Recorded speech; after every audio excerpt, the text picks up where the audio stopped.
Hi, I'm Miss Mariah, and I'm one of the SBCSS counselors. And today I'm going to talk to you about realistic expectations. A realistic expectation is a small goal that you want to work towards for yourself. There are two kinds of expectations. There are the ones that you create for yourself, and there are others that other people create for you. So this one comes from within you. This one comes from an outside person or perspective. Today, we're going to talk about the ones that come from yourself. So how we do that is you want to be very clear, first of all, of the expectation that you're going to create for yourself. You don't want it to be a vague kind of description because that will just be harder to stick with and work towards. So you're going to define your expectation. You're going to ask yourself some questions and really decide what is it that you want for yourself. An example here is think of something that you just want to practice a little bit more on. Something is just a little small step towards something bigger that you want for yourself. You want to go one step at a time. We want to take this slow. We don't want to rush this process because we want our expectations to be realistic. So how to keep it real? You just need to be honest with yourself.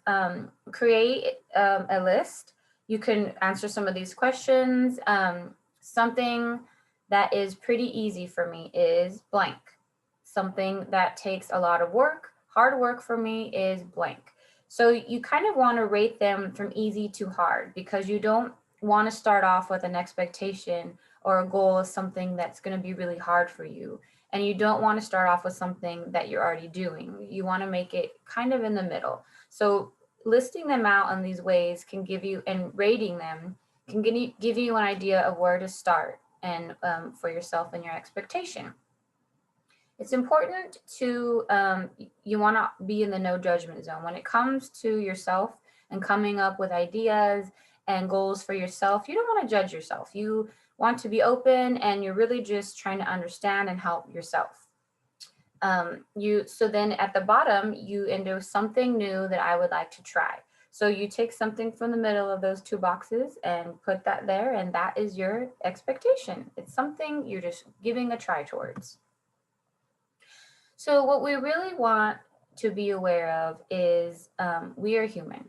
So when you're creating an expectation, it might not go well the first time. You might work a little bit towards it. You might have to go back and try again, but just know that you're a human being and we're trying to do these things to better ourselves. And sometimes it takes more than one try.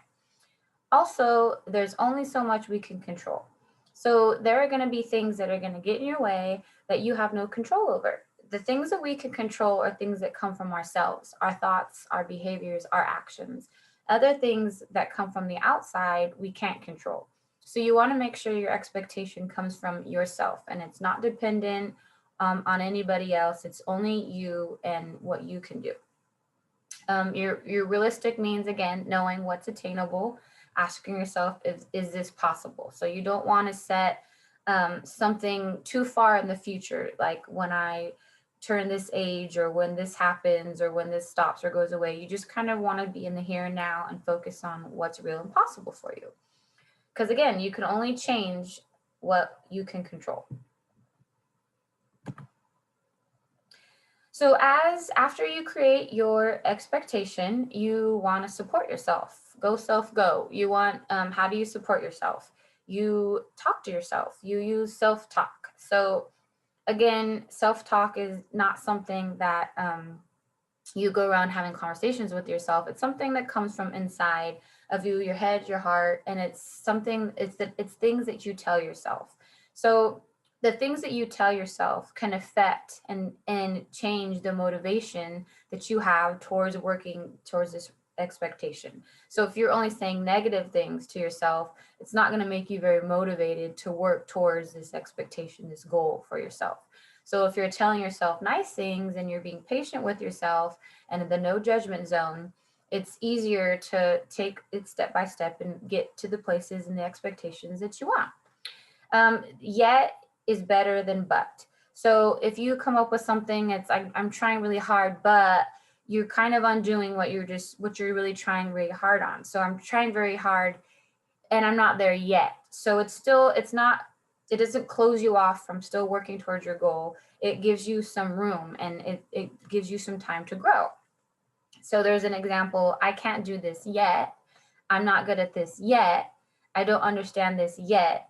It doesn't work yet. It doesn't make sense yet. So it just leaves room for the possibility of that it's going to happen. It's just going to take some time, but you have to be patient with yourself. So if you have an expectation, you try and it doesn't work out for you, the beautiful thing is it came from you. It's your expectation. So guess what? You're in charge. You can change it. You can change it to a new expectation. You can say, like, that was really hard for me. I think I want to take it a couple steps down. You're basically just learning about yourself, how you work towards things, what's easy for you, what's hard for you.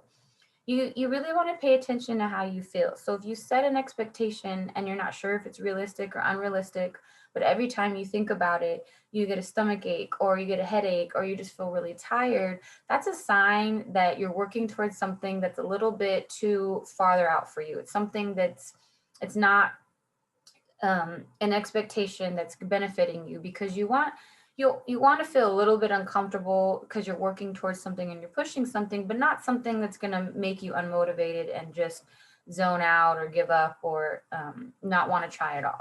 So just pay attention to how you feel, and if and the bad feelings, then we need to go back to the drawing board. So don't be afraid to adjust. And again, remember who this is for. It's from you for you. You want to create your own goals. You don't always want to be dependent on what other people have for you. And this is how you start, by creating your own. You need to stop measuring success as big or small. They all move you forward. So it doesn't matter how much you work towards this goal and how, if you meet this expectation the first try, each try is something that's moving you. If it's moving you a little bit, it doesn't matter. It's something. It's movement, and it's something that you're doing for yourself, and that's all you can do at this point. So thank you so much for joining me. I hope you followed along, and I hope this makes sense, and I will see you next time. Bye.